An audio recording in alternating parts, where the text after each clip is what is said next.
الله من الشيطان اللعين الرجيم. بسم الله الرحمن الرحيم. نحمده ونصلي على محمد وآله الطيبين الطاهرين. اما بعد. ناظرین و سامعین کرام، سب سے پہلے آپ تمام ناظرین و سامعین کی خدمت میں السلام علیکم ورحمۃ اللہ وبرکاتہ۔ ناظرین و سامعین کرام، آج خمسہ مجالس کی تیسری مجلس ہے۔ اس مجلس سے انشاءاللہ شعلہ بیاں خطیب اور معروف و مشہور عالم دین، شاعر و ادیب عالی جناب قبلہ حجت الاسلام والمسلمین شیخ یعقوب شاہد اخوندی صاحب ملک افریقہ سے ہمارے ساتھ لائیو ہیں، اور آج انشاءاللہ آپ تمام سامعین و ناظرین سے وہ خطاب فرما رہے ہیں۔ ہم ان سے مستفید ہوں گے، اور ساتھ ساتھ ہماری اس بابرکت مجلس میں خصوصی طور سے شرکت کی ہے عالی جناب قبلہ حجت الاسلام والمسلمین شیخ محمد حسین حیدری صاحب، صدر انجمن طلاب کھرمنگ، جو کہ اس روم میں ہمارے ساتھ ہیں۔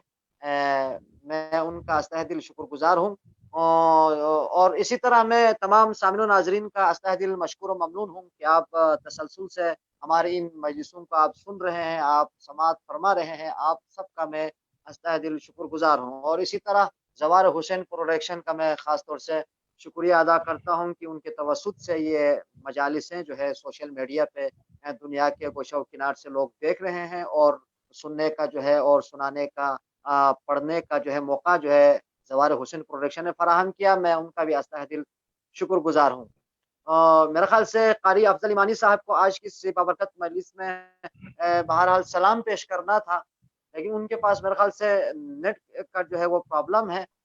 جی قاری صاحب، آپ کے پاس نیٹ آ گئے ہیں قاری صاحب؟ جی افضل صاحب، ہاں جی جزاکم اللہ خیرن جزا۔ تو قاری افضل ایمانی صاحب جو ہے تشریف لا چکے ہیں اس پروگرام میں۔ جو ہے میں قاری افضل ایمانی صاحب کو خوش آمدید عرض کرتا ہوں، بہترین اور معروف و مشہور نحو خوان اور منقبت خاں شاعر عالی جناب قاری محمد افضل ایمانی صاحب، اور بین الاقوامی شہرت یافتہ قاری قرآن جو کہ ہمارے ساتھ لائیو ہیں شہر مقدسہ قم سے، وہ جو ہے سلام پیش کریں گے۔ میں ایک خطاب پیش کرتا ہوں کہ تیرا کلام بلاغت کی آبرو زینب، تیرا کلام بلاغت کی آبرو زینب، تیری زبان صداقت کی آبرو زینب، تیرا کلام بلاغت کی آبرو زینب، اور تیری زبان صداقت کی آبرو زینب، اور ہے تیرا نام طہارت کی آبرو زینب، ہے تیرا نام طہارت کی آبرو زینب، اور جو تیرے ذکر سے پہلے وضو نہیں کرتے تو ایسے لوگوں سے ہم گفتگو نہیں کرتے، جو تیرے ذکر سے پہلے وضو نہیں کرتے تو ایسے لوگوں سے ہم گفتگو نہیں کرتے۔ تو آئیے حضرات، سلام پیش کرنے کے لیے میں جناب قاری افضل ایمانی صاحب کو دعوت کلام دے رہا ہوں، اور میں نہایت کی ادب و احترام کے ساتھ عالی جناب قاری محمد افضل ایمانی صاحب کی خدمت میں گزارش کرتا ہوں کہ آپ اپنی خوبصورت آواز میں سلام کے اشعار سے سامعین و ناظرین کے قلوب کو منور فرمائیں۔ جناب قاری محمد افضل ایمانی بہت شکریہ، جزاکم خیرکم احسن۔ اللہم صلی علی محمد و آل محمد۔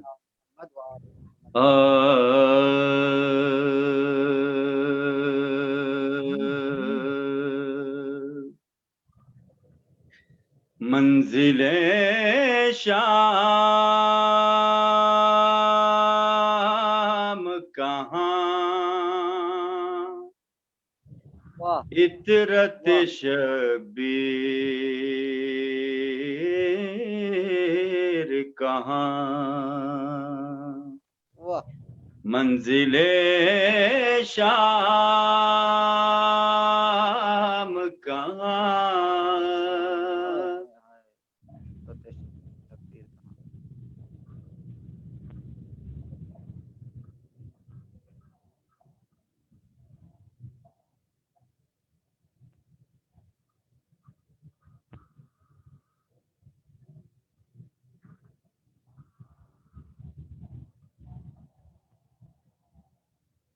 میرے خیال سے نیٹ پرابلم ہو گیا صاحب۔ افضل صاحب کی آواز نہیں آ رہی ہے میرے خیال سے۔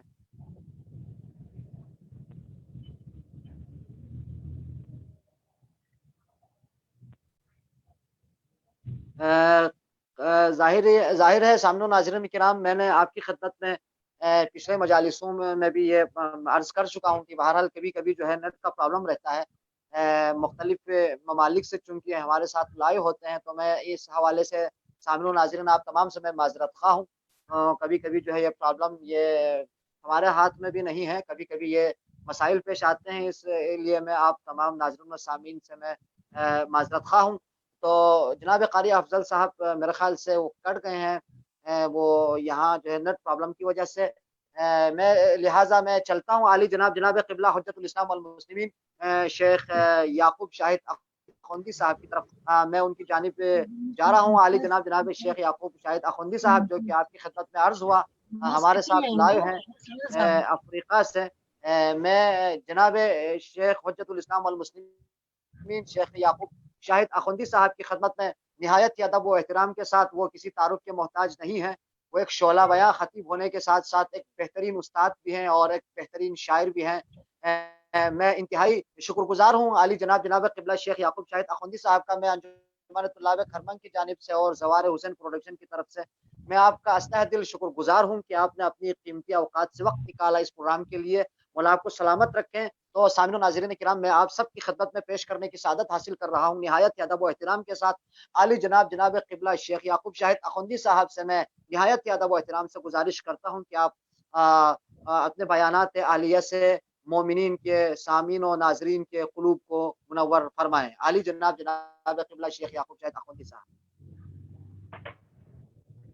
اعوذ باللہ من الشیطان الرجیم، بسم اللہ الرحمن الرحیم، الحمد للہ رب العالمین بارئ الخلائق اجمعین، الصلاۃ والسلام والتحیۃ والاکرام علی سید الانبیاء والمرسلین، شفیع المذنبین ورحمۃ للعالمین، الذي سمي في السماء بأحمد وفي الأرضين بأبي القاسم المصطفى محمد، اللهم صل على محمد وآل محمد وعلى آله الطيبين الطاهرين المعصومين الميامين المنتجبين، ولعنة الله على أعدائهم أجمعين من أول ظلمهم وعداوتهم وشقاوتهم إلى يوم الدين.